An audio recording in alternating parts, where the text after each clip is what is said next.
बोलो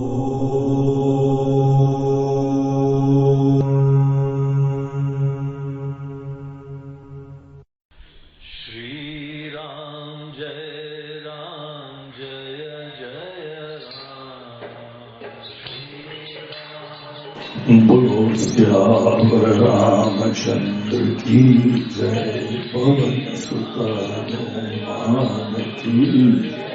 बोलो भाई सब संतन की। नमः पार्वती पतये हर हर। चौपाई नंबर 6। शंकर सुवन केसरी नंदन तेज प्रताप महाजगवंदन।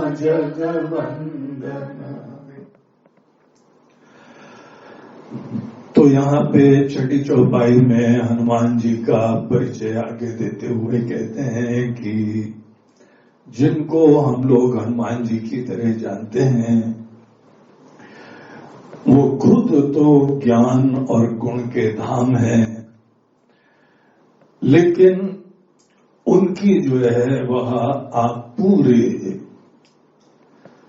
कुल को देखिए, उनके जन्म को देखिए, उनके माता पिता को देखिए, तो और जाके उनकी जो है महिमा का महत्व दिखाई पड़ता है। हम लोगों के पूरी वैदिक व्यवस्था में माता पिता दोनों का संस्कारी होना, भक्त होना, समान प्रकार के गुणों से कर्मों से प्रेरित होना, ये बड़ा महत्वपूर्ण चीज है।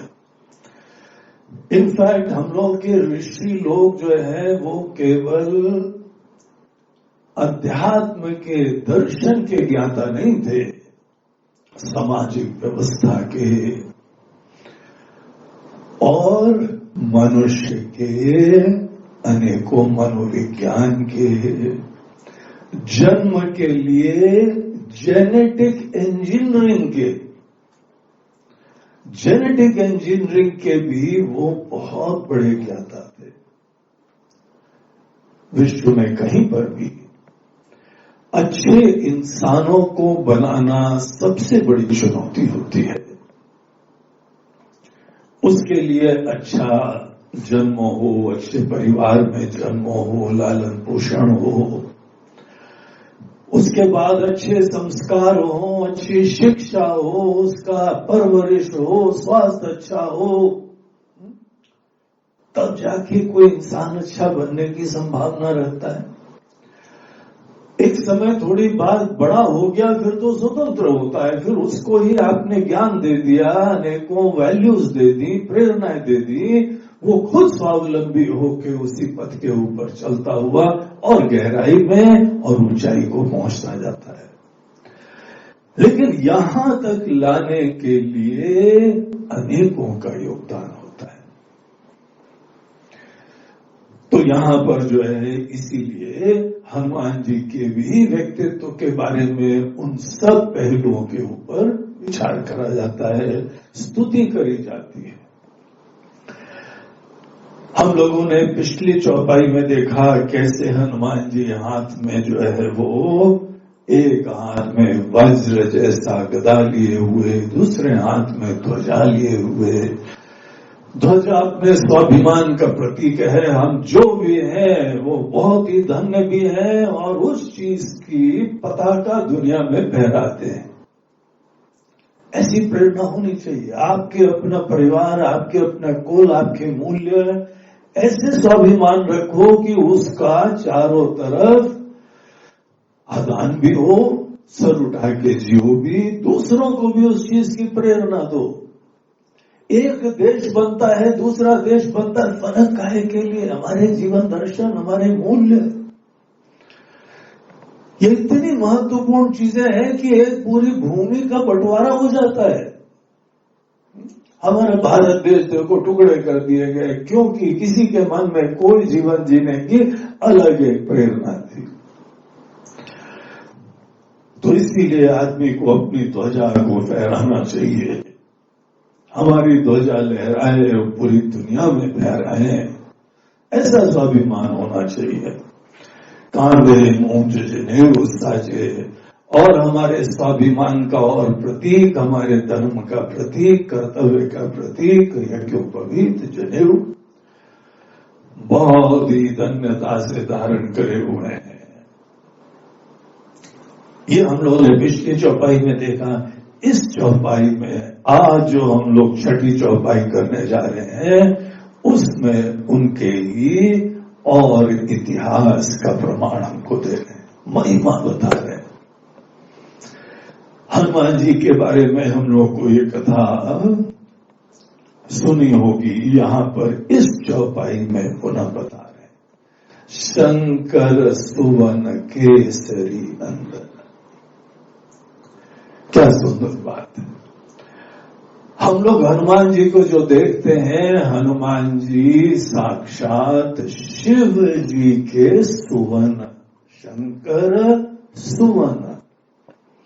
अब ये सुवन शब्द जो है बड़ा इंटरेस्टिंग है। इनफैक्ट ये चौपाई ही अपने आप में बड़ा महत्वपूर्ण है। इस चौपाई के अंदर हम लोगों को यह बताया गया है कि आप शंकर जी के, कोई लोग बोलते हैं सुवन मतलब पुत्र। एक रीडिंग जो है महात्मा जी, स्वामी जी महाराज बता रहे थे कि ये जो शंकर सुवन शब्द है ना, ये कहीं कहीं रीडिंग है शंकर स्वयं केसरी नंदन, सुवन नहीं स्वयं। और ये बात जो है ना काफी उचित भी है, दोनों उचित है, दोनों सही बात है। लेकिन अब धीमे धीमे काल के जो है ना वह प्रभाव से अनेकों चीजें थोड़ी बहुत बदल जाती हैं। कई बार वेदों की चैंटिंग में भी, पुरुष सूक्तम आदि में भी थोड़ा बहुत भेद आ जाता है। फिर विद्वान लोग उसका समन्वय करते हैं। तो यहां पर भी जो है शंकर स्वयं, अगर हम लोग ये माने तो उसके पीछे जो है एक कहानी आती है। जिस समय राम जी का यहाँ पे अवतरण होने वाला था, जब भगवान विष्णु ने निर्णय कर लिया कि हमको जाना है, अब इन सब चीजों के पीछे बड़ी बड़ी बड़ी कहानियां हैं। अभी छोटे से जो है दायरे में हम सब कहानी नहीं बता सकते। विष्णु भगवान ने जो है आने का क्यों निश्चय करा, तो सब देवताओं ने प्रार्थना करी, महाराज जी ये बहुत बड़ा आतंकवादी है, हमसे हैंडल नहीं हो रहा है, आप ही को आना है। तो रावण के संहार के लिए और बाकी भी धर्म की स्थापना के लिए, और केवल जो है रावण के संहार के लिए भगवान नहीं आते हैं। भगवान आते हैं, बहुत सारे काम एक ही साथ निपटा देते हैं। और उनके अंदर कुछ बहुत इंपॉर्टेंट काम होते हैं जो ऋषि मुनि लोग वन के अंदर इतनी तपस्या कर रहे थे, उन लोगों को दर्शन देना, उनको ज्ञान देना, दुष्ट लोगों को जो है या तो समझा देना, नहीं समझ जाए तो फिर उनको दंड देना। ये सब कार्य जो है अनेकों के लिए करा करते हैं। तो भगवान विष्णु का राम जी की तरह जब आना हो गया, तो शिव जी और भगवान विष्णु का बहुत ही आपस में स्नेह है। इनफैक्ट दोनों एक ही रूप में, आत्म रूप है, और एक दूसरे की उपासना करते हैं। और उसके पीछे एक और भी कहानी थी कि शिव जी ने सोचा कि जब जा रहे हैं भगवान राम की तरीके से पृथ्वी पे जन्म लेंगे तो हम भी जाएंगे। उसके पीछे कहानी और है। उसके पीछे कहानी है, जिस समय जो है वो दक्ष प्रजापति जी ने यज्ञ करा था और बाद में उस यज्ञ का शिव जी के 2 दूतों के द्वारा विध्वंस करा गया था। सती जी को वहां से वो ले आए, वो अग्नि में प्रवेश कर गई थी। तो शिव जी जाके उनको उन्होंने उठाया और बड़ा विलाप करने लगे। हर पति को करना चाहिए, इसीलिए बता रहे हूं। राम जी भी जो है सीता जी के लिए थोड़ा विलाप करते हैं, विरह करते हैं। शिव जी भी जो है वो सती के लिए विलाप करने लगे। उनका विलाप देख के ब्रह्मा जी और विष्णु जी उनको सांत्वना देने आए। और यहाँ पे भगवान विष्णु के एक आइडिया आया, बोला कि तो मृत हो गई है, जल गई है, खत्म हो गई है, तो भी ये उठाए घूम रहे हैं, चलो ऐसा करा जाए कि इनके शरीर के टुकड़े कर देंगे, फिर खत्म हो जाएगा, मोह भी खत्म हो जाएगा। तो उन्होंने 51 टुकड़े कर दिए उनके। किसके? सती जी के शरीर के। और वो ही उठा के शिव जी इधर उधर जो है घूमने लगे, और वो 51 शरीर के जो टुकड़े इधर उधर गिरे, वो 51 शक्तिपीठ बन गई। उसके बाद जो है उन्होंने भगवान विष्णु के ऊपर गुस्सा भी करा कि ये क्या कर दिया भाई, तुमने इसके टुकड़े क्या कर दिए ऐसे। और उससे उन्होंने शांति दे दिया, तुमको भी ऐसे जो है वहां विरह करना पड़ेगा, और तुम भी अपनी पत्नी से अलग हो जाओगे। उनको श्राप दे दिया। अब इसके पीछे और भी कहानियां हैं, दूसरी भी कहानियां, लेकिन हम लोग इस संदर्भ में जो कहानी है उसको देखें। बाद में जिस समय वो थोड़ा सा उनका आक्रोश और शोक कम हुआ, तो उनको बड़ा खराब लगा, ये तो हमने क्या कर दिया। फिर उन्होंने निश्चय करा कि हम जाएंगे और दोनों का जो है हमने जो विरह करवा दिया तो उसको जुड़वाएंगे जाके। शिव जी के मन के अंदर आइडिया आया कि जो यहाँ पे भगवान विष्णु राम जी की तरह जाएंगे और सीता जी से विरह होगा, हम उनको मिलवाने के लिए योगदान देंगे, रोल प्ले करेंगे। तो उन्होंने सोच लिया ठीक है, फिर कैसे जाए, तो जो। और दूसरी चीज ये है कि जिस रूप में हमारे भगवान है उसी रूप में हम नहीं जाएंगे, हम छोटे रूप में जाएंगे, सेवा करेंगे। और वैसे भी 14 साल उनको वन में रहना है, तो वन का वासी कौन, तो वानर लोग, तो वानर रूप से जाएंगे। उन्होंने अपने मन में आइडिया बना लिया कि ये जब अवतार लेंगे तो वानर रूप से हम जाके सेवा राम जी की भी करेंगे, और वहां पे कोई ट्रेजेडी होने वाली है जिसका हमको पूर्वाभास है, और उसके हम जाके सेवा करें। अब शिव जी के मन के अंदर संकल्प बना हुआ है, शिव संकल्प हो गया है। जब शिव संकल्प हो गया है फिर तो जाना ही है, वो समय की बात है। अब यहां पे जो है अंजना जी जो है वह ब्रह्मलोक में एक अप्सरा थी, पुंजिक स्थला नाम से। उनको जो है वह श्राप मिला हुआ था कि तुम जाओगी जो है पृथ्वी में तुम्हारा जन्म होगा, और जब तुम किसी से प्रेम करने लगोगी तो तुम बंदरिया बन जाओगी, वानर रूप बन जाओगी। लेकिन जब शिव जी तुम्हारी संतान की तरह से या तुम्हारे कोख से आएंगे तब तुम अपने शाप से मुक्त हो जाओ। देखिए, एक तरफ से शिव जी के आने का आइडिया बन रहा है, दूसरी तरफ से जो है वह अंजना जी के पूरी भूमिका बन रही है, और तीसरी तरफ से जो है उनके पिता केसरी जी बहुत ही बलवान, बहुत ही शिव भक्त, बड़े महान तपस्वी, प्रतापी, तेजस्वी, ऐसे जो है पिता थे जो कि वानरों के राजा भी थे। बाकी तो ठीक है, राजा थे और संपन्न थे और बलवान थे, बड़ी बात ये शिव जी के परम भक्त थे।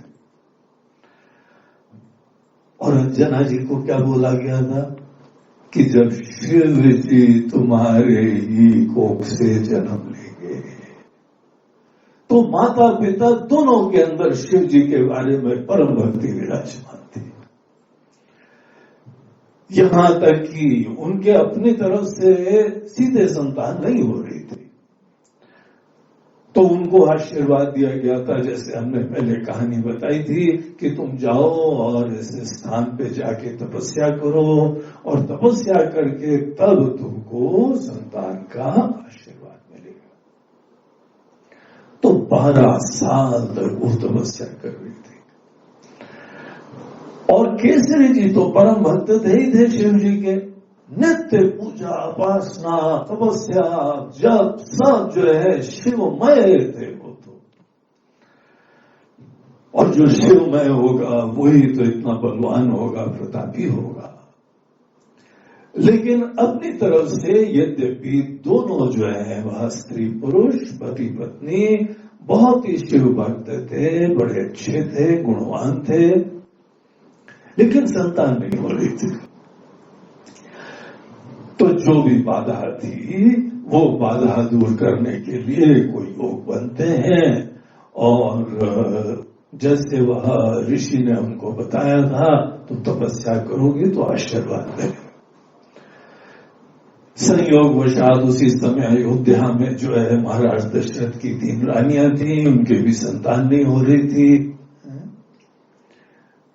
तो वहां पर भी एक जो है वो बड़ा भारी पुत्र कामेष्टि यज्ञ हुआ। पुत्र कामेष्टि यज्ञ में अग्नि देवता खुद आए और उन्होंने विशेष प्रसाद दिया, पायसम दिया। उससे जो भी स्त्री के अंदर कुछ भी आशीर्वाद और अनुग्रह की आवश्यकता है विशेष, वो उससे पूरी हो जाती थी। जो समस्या वो 3 रानियों की थी, वो ही समस्या अंजनी माता जी की थी, क्योंकि दोनों के अंदर संतान नहीं हो रही थी, दोनों के अंदर कुछ आशीर्वाद की अपेक्षा थी। तो वो जो वहां पे पायसम आया, उनको जिस समय मिल रहा था तो एक पक्षी चील वहां से उसको थोड़ा सा झपट्टा मार के ले गई, और पवन देवता ने उसको जो है उड़ाते उड़ाते उस स्थान पे वो ले आए जहां पे अंजनी माता जी थी, और उनके हाथ में वो पायसम, वो विशेष प्रसाद वो उनको दिया। उससे जो है वह उनके अंदर के जो भी कमियां थी वो दूर हो गई। अब आज भी हम लोग देखते हैं दुनिया में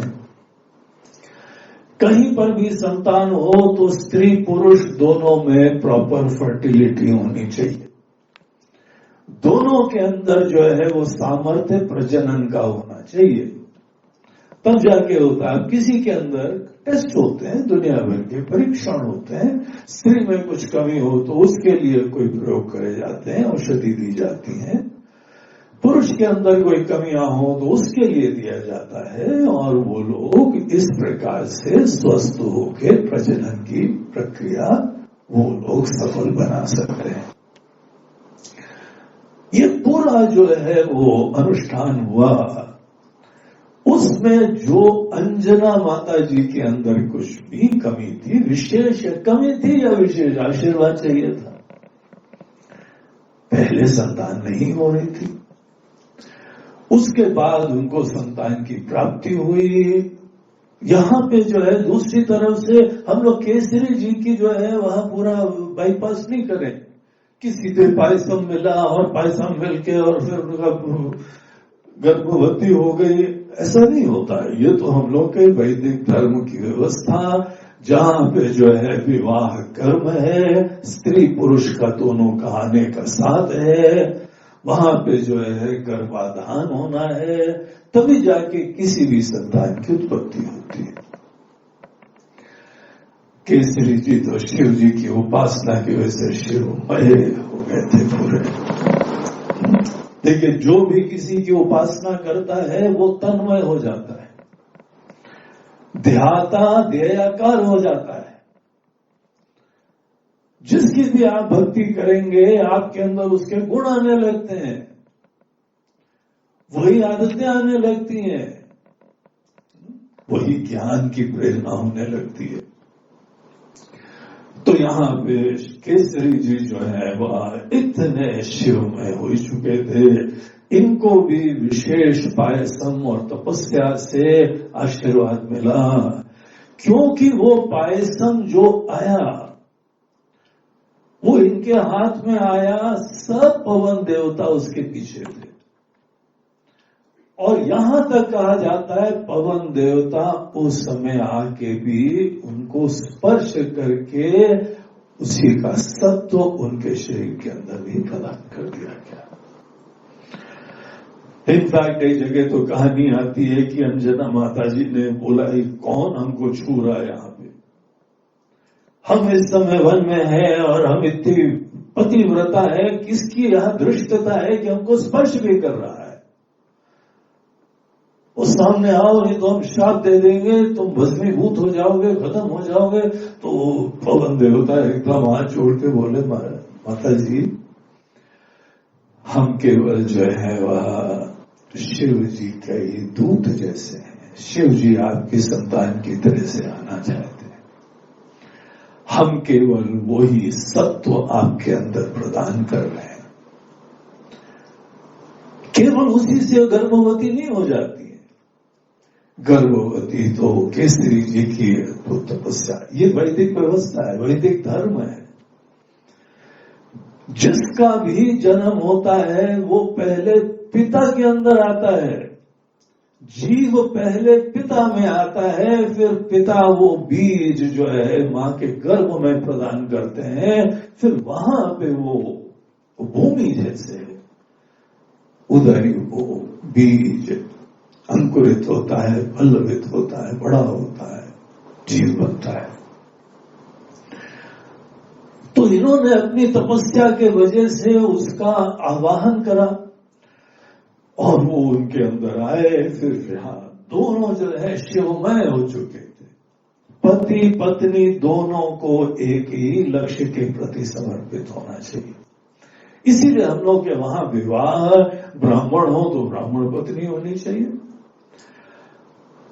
क्षत्रिय हो वैश्य हो, समान विचार, समान मूल्य, समान लक्ष्य, समान प्रेरणाएं, ये जब होती है तो संतान उसी तरह बनता है।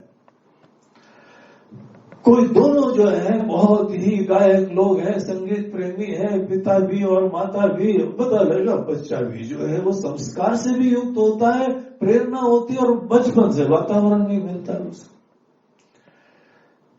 इसीलिए हम लोगों के 16 संस्कार की जो व्यवस्था है वो केवल जन्म के बाद से संस्कार नहीं होते हैं, वो हमारे जन्म से पूर्व, गर्भाधान से पूर्व संस्कार चालू हो जाते हैं, क्योंकि माता पिता दोनों को एक लक्ष्य के प्रति प्रेरित होना पड़ता है।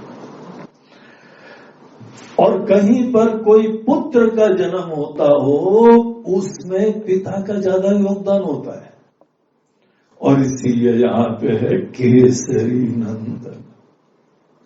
देखिए हनुमान चौपाई वगैरह, हनुमान चालीसा को ध्यान से देखें तो आजकल की जेनेटिक इंजीनियरिंग के रहस्य स्पष्ट हो जाते हैं। कहीं पर भी पुत्र का जन्म होना हो, उसके लिए पिता रिस्पॉन्सिबल होता है। आप लोगों ने, सबने आधुनिक जमाने में, अब तो ये सब अनेकों लोगों को ज्ञान हो गया है, स्त्री पुरुष के अंदर क्रोमोसोम्स होते हैं। हर सेल के अंदर हम लोगों के 23 जोड़ा क्रोमोसोम होते हैं। क्रोमोसोम बहुत ही छोटी इकाई सी रहती है जिसके अंदर जीन्स होते हैं, मॉलिक्यूल रहता है और उसके अंदर ही जो है सब आरएनए, डीएनए, फिर अंदर जीन, सब ऐसा। तो वो 23 जोड़े होते हैं, जिसमें 22 जोड़े जो है वो शरीर के अन्य अंगों के लिए होते हैं। 23वां जो है वो सेक्स डिटर्मिनेशन का क्रोमोसोम होता है। और ये जो है जोड़े हैं, ये 2 क्रोमोसोम जो पिता में होते हैं वो आजकल के वैज्ञानिक लोग, डॉक्टर लोग उसको एक्स और वाई क्रोमोसोम कहते हैं। और मां के अंदर जो क्रोमोसोम का जोड़ा होता है वो दोनों एक्स क्रोमोसोम होते हैं।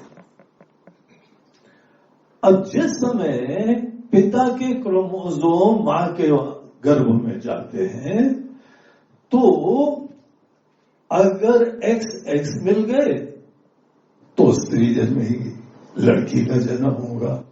अगर वाई जो है जाके वो किसी एक्स से जो संयोग करता है तो पुत्र का जन्म होगा, क्योंकि पिता के पास ही एक्स और वाई दोनों क्रोमोसोम होते हैं।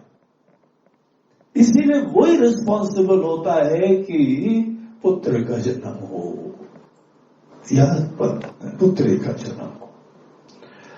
अब आजकल हम लोगों के देश में, दुनिया में पुत्र की प्राप्ति के लिए बड़ी उत्कंठा होती है, और कई बार पुत्र नहीं जन्म होता है तो स्त्रियों को जो है बोलते हैं तुम्ही जो है ऐसी वो जो हमारे वहां पे जन्म नहीं हो रहा पुत्र का, बोलते हैं अरे महाभाग, पिता रिस्पॉन्सिबल होता है, स्त्री के अंदर कोई उसका कारण नहीं होता है। ये विज्ञान ने पुष्टि कर दी, और इसीलिए सेक्स डिटर्मिनेशन की जो व्यवस्थाएं हैं वो केवल यही देखती हैं कौन से क्रोमोसोम है। अगर क्रोमोसोम जो है वह फीटस के अंदर दोनों प्रकार के दिखाई पड़ गए तो पुत्र का जन्म होगा, दोनों एक्स क्रोमोसोम है तो फिर पुत्री का जन्म होगा। अर्थात ये पिता का ही श्रेय है, केसरी जी की ही जो है तपस्या है, जिसके वजह से जैसे बलवान है, प्रतापी है, तेजस्वी है, दूसरी लाइन में बताते हैं तेज प्रताप महाजगवंदन, तो बिल्कुल ही पिताजी की तरीके से और भी स्पेशल, क्योंकि शिव जी खुद ही वहां पे खुद आ रहे हैं। शंकर स्तुवन का मतलब ये नहीं है कि शंकर जी उनके पुत्र की तरह से आए हैं। शंकर जी उनके पुत्र की तरीके से आए हैं तो फिर वहां पर भी उनके माता पिता दोनों का योगदान होना चाहिए, तब पुत्र कोई कहलाता है। लेकिन शंकर जो है वो खुद ही उनके अंदर अपने 11वें रुद्र की तरीके से प्रवेश करते हैं, और उसके लिए केसरी जी की तपस्या की कोई उपेक्षा नहीं करनी चाहिए। इसीलिए यहाँ पे हनुमान चालीसा में केसरी नंदन विशेष रूप से इस चौपाई में कहा गया, शंकर सुवन केसरी नंदन। जब शंकर जी के वही अंशावतार की तरह बताए तो उनका आवाहन जिसने करा है उसको नमन कर रहे हैं, उसको स्मरण कर रहे हैं। शंकर सुवन केसरी नंदन। हाँ, इनको भी कोई विशेष कृपा चाहिए थी। पति पत्नी दोनों का योगदान होता है, दोनों का अपना विशिष्ट योगदान होता है, तो उनकी भी तपस्या को प्रणाम है। इनकी भी तपस्या जो है वह श्लाघनीय है, वंदनीय है। माता पिता दोनों जो है ऐसे शिव भक्त थे, तभी जाके उनका संतान शिव जी वहां उन्होंने चुना कि हम इसी जगह पे ही प्रकट होंगे। तो जितना प्रणाम हम लोगों को अंजलि माता जी को करना चाहिए, उतना ही प्रणाम केसरी जी को करना चाहिए। केसरी नंदन। अब देखिए हनुमान जी के बारे में उनके कितने सारे पिताजी बताए जाते हैं, कोई ध्यान नहीं दे ना तो कंफ्यूज हो जाए। एक महाराज जी तो बोल ही रहे थे, बस हनुमान जी का काफी जो है ना सूक्ष्म व्यक्तित्व है। बोला क्यों महाराज? बोलते उनके पिता के निश्चय नहीं हो पा रहा है। कहीं पे जो है बोलते हैं केसरी नंदन है, कहीं बोलते हैं पवन सुत है, कहीं बोलते हैं शंकर सुवन है। 3 पिता आ गए। बोलते 3 पिता नहीं, ये चैनल है। किसी महान चीज की उत्पत्ति के लिए 3 निमित्त हैं। मूल तत्व जो है वह शिव जी का है। पवन देवता दूत की तरीके से उसको लाए और अंजनी माता जी के ऊपर भी आशीर्वाद दिया, और मूल रूप से तो पिता तो केसरी जी हैं। लौकिक दृष्टिकोण से गर्भाधान करने के लिए, अपनी तपस्या का सत्व अंजनी माता जी को प्रदान करने के लिए। और अंजनी माता जी क्या कह रही थी, हम पतिव्रता है, कौन छू भी हमको रहा है। तो पवन देखता एकदम सामने डर के आगे बोलते, माता जी हम केवल आशीर्वाद लाए हैं, दूत हैं हम। क्योंकि इतना भी उन्होंने योगदान करा है, इसीलिए उनको पवन सुत कहा जाता है। केसरी जी पिताजी हैं, इसीलिए वो केसरी नंदन तो है ही है। हर चीज के पीछे कोई तत्व होता है। हम लोग के अपने वैदिक धर्म में तो सब देवतामय होता है। पहाड़ भी है, उसका भी देवता होते हैं, गांव है उसके देवता होते हैं, कुल है उसके देवता होते हैं, स्थान है उसके देवता होते हैं। हमारे हर अंग है उसके देवता होते हैं। वाणी के देवता हैं, आंख के देवता हैं, मन के देवता हैं, बुद्धि के देवता हैं, सबके देवता होते हैं। और समस्त देवताओं के पीछे ईश्वर होते हैं।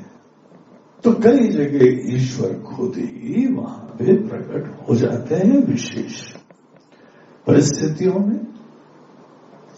इसलिए ये सब नाम का समन्वय हो जाता है। शंकर सुवन, तो शंकर जी के ये 11वें रुद्र के अवतार कहे जाते हैं। अब ये किसी न किसी का प्रस्ताव है कि 11वें रुद्र के, प्रमाण ऐसा नहीं है कहीं पे। 11वें रुद्र से कम हमारे देखने में नहीं आया है। इतना अवश्य आया है कि शंकर जी ने खुद ही सोच लिया था कि हमको जाना है, राम जी यहाँ जा रहे हैं और हमको उनकी सेवा के लिए उपलब्ध होना है, वो भी मानव रूप से आना है। ये सब कथाएं जग विख्यात हैं। और इधर केसरी जी जो है ऐसे महान शिव भक्त, अंजनी माता जी भी इतनी बड़ी भक्त। और जिस समय इनका जन्म हुआ उसके बाद पूरी देखभाल जो है बाद में जो है वो पिताजी ने करी है। इनको यही श्राप मिला हुआ था कि जहां तुम्हारी संतान का जन्म होगा तुमको जो है यहाँ श्राप से मुक्ति हो जाएगी और तुम्हारे प्रारब्ध कर्म इस शरीर को धारण करने के खत्म हो जाएंगे। किसके कहां पे प्रारब्ध कर्म खत्म हो जाते हैं? प्रारब्ध कर्म से जन्म मरण होता है। इनको क्यों मर गई है और ये को ज्यादा जीना चाहिए था, बच्चे को अकेला छोड़ गई। बोलते भाई उस जीव क्या अर्थ की बात, किसी और के ऊपर थोड़ी, उसके प्रारब्ध की बात है। अंजनी माता जी का श्राप खत्म हो गया, उनके प्रारब्ध खत्म हो गए, वो चली गई। उस समय जो है हनुमान जी ने पूछा भी, माता जी अब क्या चली जाएंगी तो हमारा क्या होगा? तो बोला भाई तुम अपने पिताजी को छोटा मत समझना, इतने समर्थ हैं, इतने सक्षम हैं कि वो तुम्हारे लिए पिता, वो तुम्हारे लिए माता, सब कुछ बनने में समर्थ है। इतना दिव्य व्यक्तित्व है उनका, इतने व्यापक होलिस्टिक समग्र व्यक्तित्व है केसरी जी। केसरी जी की जितनी स्तुति वंदना होनी चाहिए ना, होती नहीं है। ठीक है माता जी की स्तुति होती है ज्यादा, उसमें भी किसी को प्रॉब्लम नहीं है, लेकिन उनकी उपेक्षा नहीं करो। और बाद में जब उनकी मां चली गई, श्राप से मुक्त हो गई, सबको शरीर छोड़ना एक दिन। उसके बाद ऐसे महान व्यक्तित्व का जो है वो जन्म हुआ, इसमें भी केसरी जी को प्रणाम है। तो ऐसे जो है हनुमान जी का बैकग्राउंड है। हनुमान जी के आने के पीछे ऐसी पूरी ब्रह्मांड में घटनाएं घटित हो रही थी। कहाँ शिव जी हो, कहाँ राम जी, कहाँ विष्णु जी, कहाँ पे माता जी को इधर उधर 51 टुकड़े कर देना, फिर उसके उपरांत शिव जी ने ऐसा बोल देना, फिर उधर जो है वो अयोध्या में रानियों के लिए विशेष यज्ञ करना। यज्ञ उन्होंने करा, प्रसाद इनको ट्रांसफर कर दिया गया बाई एयर रूट कोरियर से। पूरी मेहनत करके बोला तुमने भी मेहनत करी क्योंकि तुमने तपस्या करी। तपस्या करी तुम कहीं पर भी, अर्थात जंगल में भी तपस्या करोगे फल भगवान वहीं पहुंचा देंगे। तुम चिंता मत करना, हम जंगल में गुफा में तपस्या कर रहे हैं तो फल कैसे आएगा। ये सब कहानियां दिखाती हैं कि कैसे आएगा। देखो, बाई एयर रूट आएगा, पक्षियों के द्वारा आएगा। पक्षी लोग भगवान के सब दूत होते हैं ना। तो इस तरीके से हनुमान जी का यह बैकग्राउंड, उनके जन्म के पीछे की कहानियां, और उसके बाद उनका यहाँ पे शिक्षा होना, सब तैयारी होना, उनके पिताजी ने क्या क्या उनको सिखाया है।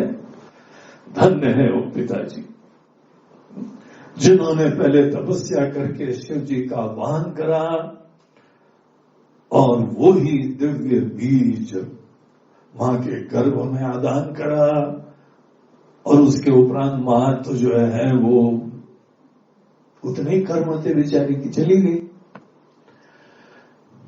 फिर पिताजी ने ही लालन पोषण करा, और कैसा बना लड़का, सुपूत तेज प्रताप महाजगवंदन, पूरी दुनिया के अंदर वंदनीय, भजनीय, स्मरणीय, पूजनीय महाजगवंदन। और ऐसा नहीं है कि उनका पूरा बैकग्राउंड देख के कोई वंदना करता, खुद तेजस्वी, तेजस्वीता ये रहती है जब हमारे अंदर जो गुण है, जो ज्ञान है, एकदम इतना ज्यादा दृढ़ और स्पष्ट होता है कि उभर के आने लगता है। तेजस्विता किसी की जो है व्यवहार में दृष्ट होती है। और प्रतापी होता है जो व्यक्ति कहीं पर आगे बढ़ के ख्याति प्राप्त करे, सफलता प्राप्त करे, और उसका व्यक्तित्व भी ऐसा ही होता है, उसकी ख्याति अच्छी होती है। तो तेजस्विता उसके अंदर है, प्रताप उसके अंदर है, और जगवंदन हो गए। ऐसे हैं हमारे हनुमान जी। शंकर सुवन, खुद ही इसको देखना चाहिए, शंकर जी का सेवा अवतार देखना चाहिए। हम तो हनुमान जी को सदैव इसी रूप से देखते हैं कि शिव जी आके हमको सेवा के धर्म सिखाते हैं, वही हनुमान जी। और कोई भी जो है सेवक अगर बनना चाहे तो ढीला ढाला शरीर सेवक नहीं बन सकता।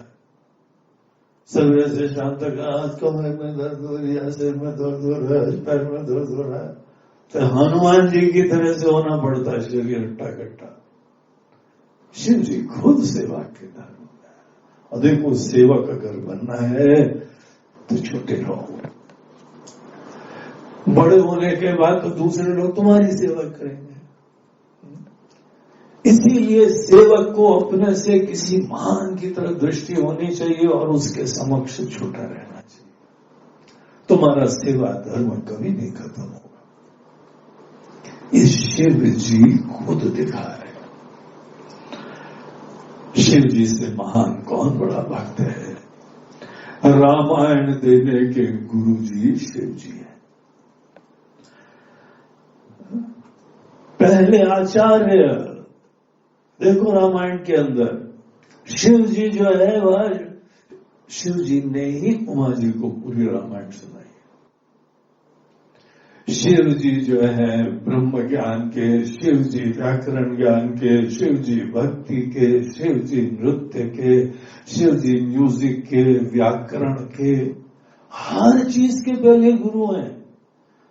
और ऐसे गुरु शिव जी यहाँ पे सेवा का धर्म सिखा रहे। जो सेवा का धर्म से युक्त हो जाए वो जीवन धन्य कर लेता है।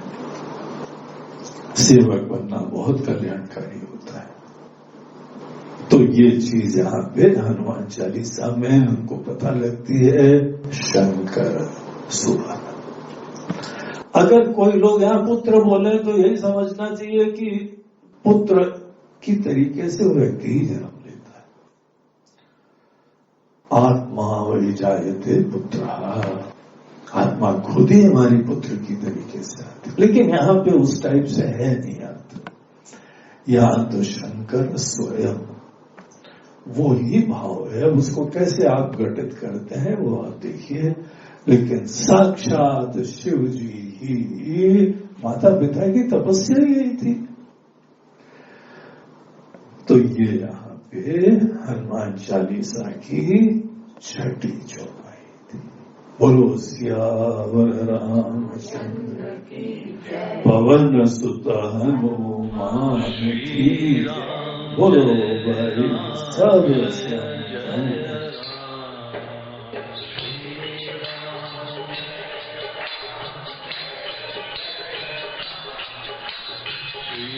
राम जय